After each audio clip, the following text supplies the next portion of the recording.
Hello, I'm John. I had a stage 4 cancer diagnosis, October the 10th, 2022. I'll tell you what particular kind of cancer later in the video, but I went from a stage 4 cancer diagnosis to full remission. I was told I was in full remission on October the 30th, 2024. So that's just over 2 years of going through a stage 4 cancer.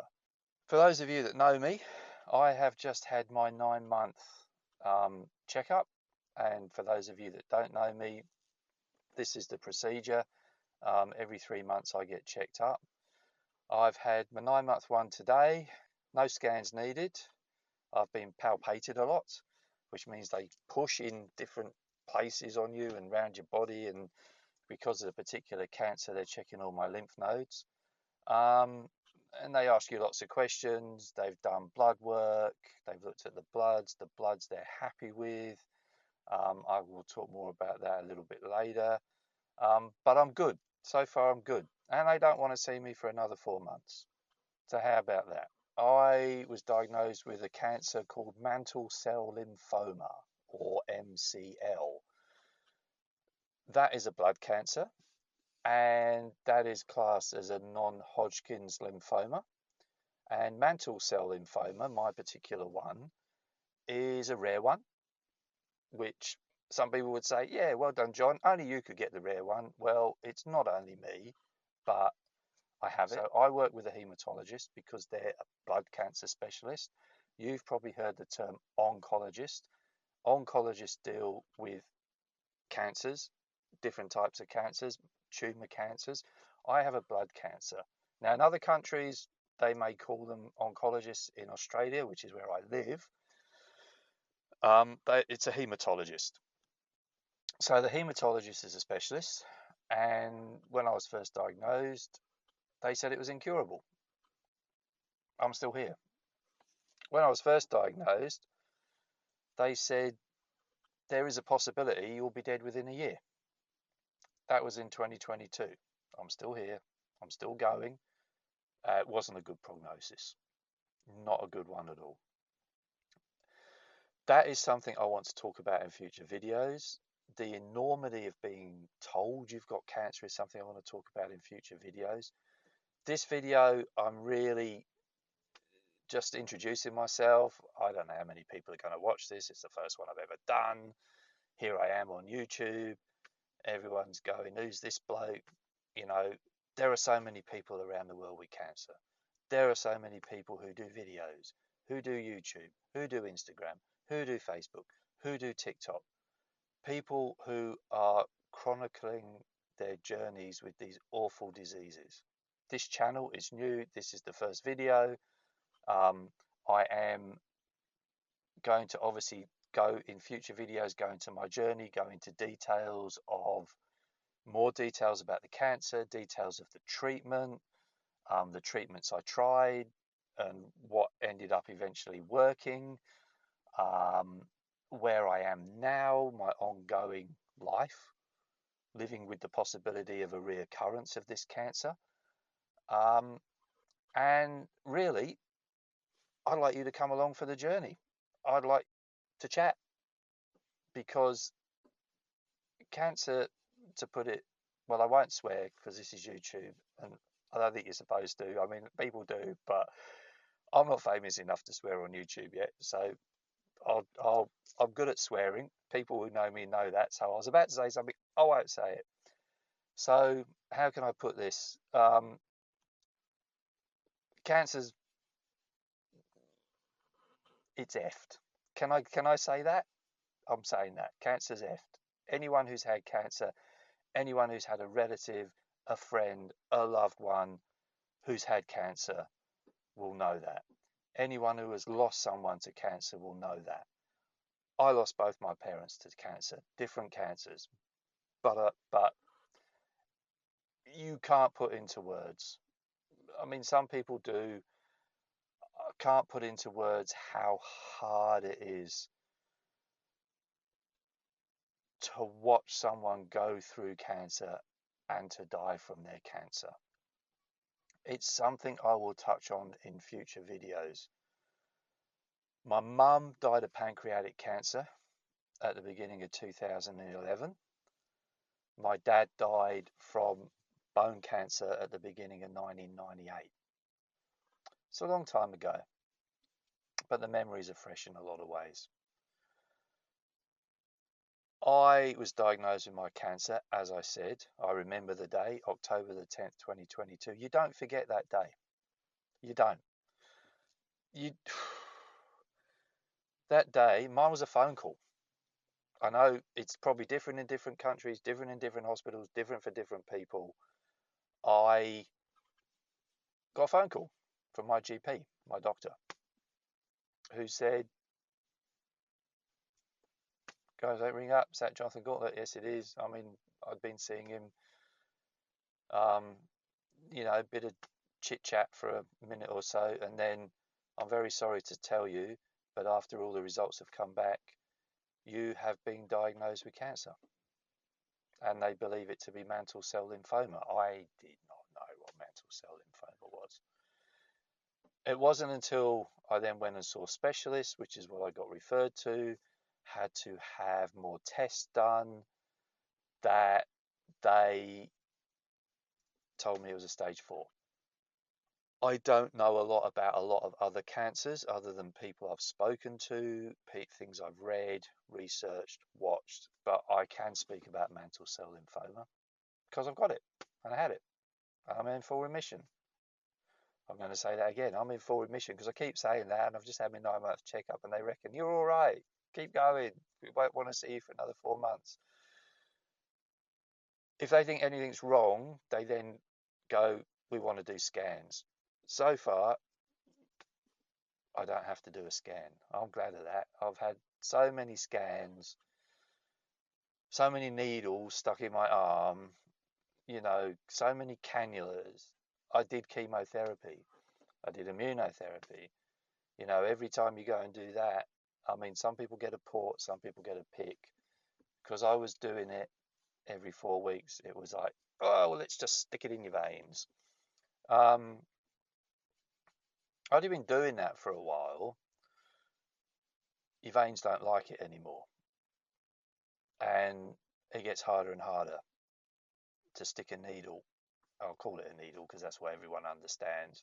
I won't get too technical in this video. To stick it in your vein. It gets harder.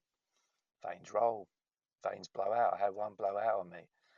It's not fun, and anyone who's been through this process, anyone who's watching this, who's going through it, who's about to go through it, I feel your fear.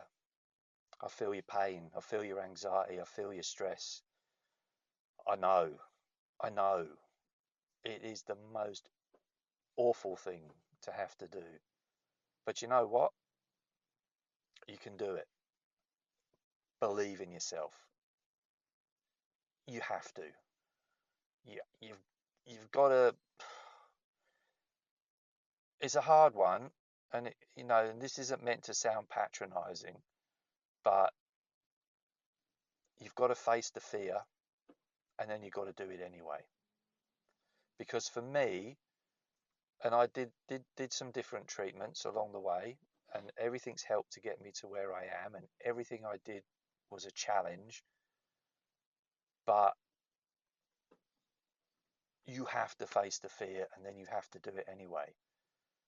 Because for me, if I didn't do it, and as they told me when I was first diagnosed, if you don't do anything, you will be dead within a year. It's that simple. You'll be dead. This is going to kill you.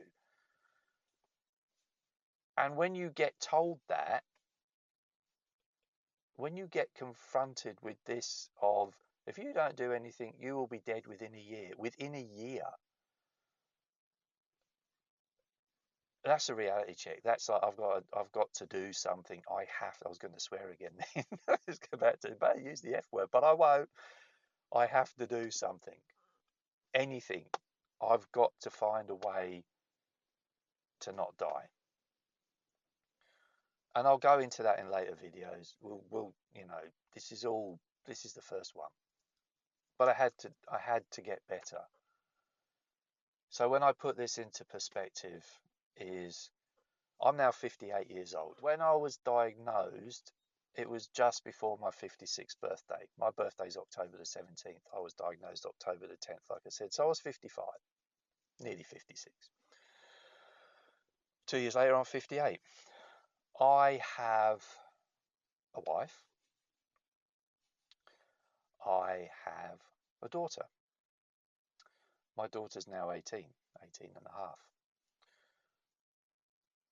When I was diagnosed, she was 15. And I'm not the only one to go through this.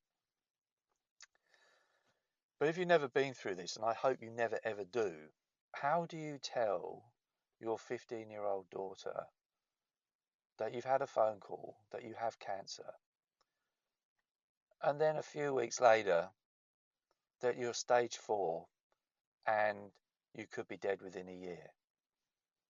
How do you tell your child that? How do you tell your daughter that?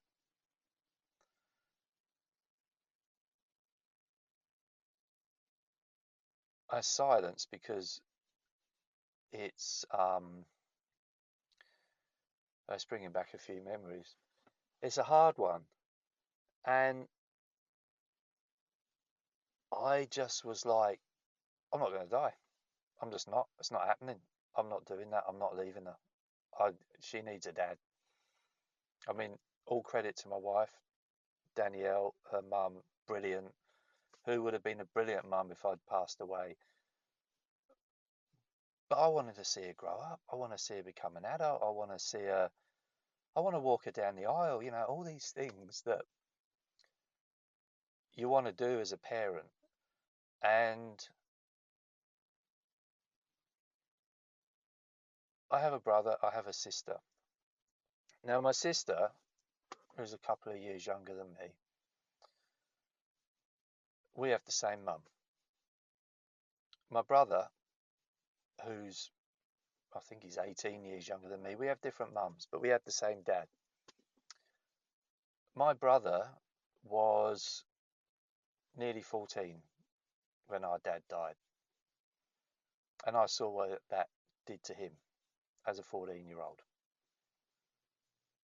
I wasn't going to do that to my daughter. That just was not going to be my reality. And this is what I mean about face the fear and do it anyway. I decided at some point, after all the initial shocks and the scans and the tests and the what are you going to do and all the rest of it, something clicked inside me that said, I'm not going to die. I wasn't going to happen. I was just decided, this is not going to kill me. It's not a reality for me.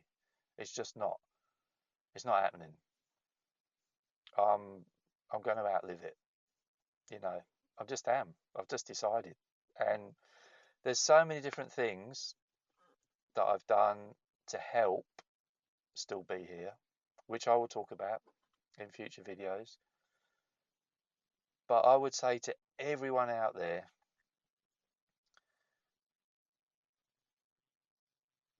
if you are diagnosed with one of these awful cancers, and all cancers are awful, there's no, I wish I had the good cancer, you've got the bad cancer, all that rubbish. And to me, that's rubbish. Other people have different opinions. This is my opinion. That's what I think. All cancers, crap, awful. Don't give up. Just don't give up. Just tell yourself you are going to beat it. Do not give up. Now, I know people die from cancer every day, and not everybody makes it. I know that. But the industry, the media, the public, people in general, we all hear that word cancer and we all go death sentence. I thought that. Because the first thing you hear, both my parents, like I said, died from cancer. I was like, cancer, death sentence, until something clicked. And then I started looking at, you start doing, well, for me anyway, you start doing research, you start looking at things, you start looking at treatments, you start looking at how long people live with these things, you start looking at people, and then you start seeing that people survive. And not just survive, they thrive. People live. People beat this awful disease. They do. And then you have things like survivor's guilt, all of this kind of thing, all these things that I want to talk about in the future. But people survive. So you have to believe you can be one of those people. You have to give it a go to your last breath. If you want to live, tell yourself you're going to live. And now I know not everybody does. Some people let themselves go. My mum did. Bless her. She was 83. She didn't want to do chemo. She didn't want to do anything. She was allowed herself to go with the staging of her cancer as it was back then. You make your choice, and that's fine, because this is a very individual disease too. This is it's your cancer. I've got mantle cell lymphoma. Yours may be different. You probably have a different cancer to me, but it's your cancer, and it's your decision what you want to do. It's your decision how you want to tackle it. It's your decision what treatments you want to do. It's not up to anybody else. You get all the advice, you get everything everyone gives you, but it's your decision. You have to make it. It's your life, nobody else's. It is up to you to choose where you want to go with it or not go with it. I made my choices. I did, like I said, did different treatments, and here I am. Hello, welcome again. This is the first YouTube video of The Cancer Raven by John. John's journey with mantle cell lymphoma. And not just my journey.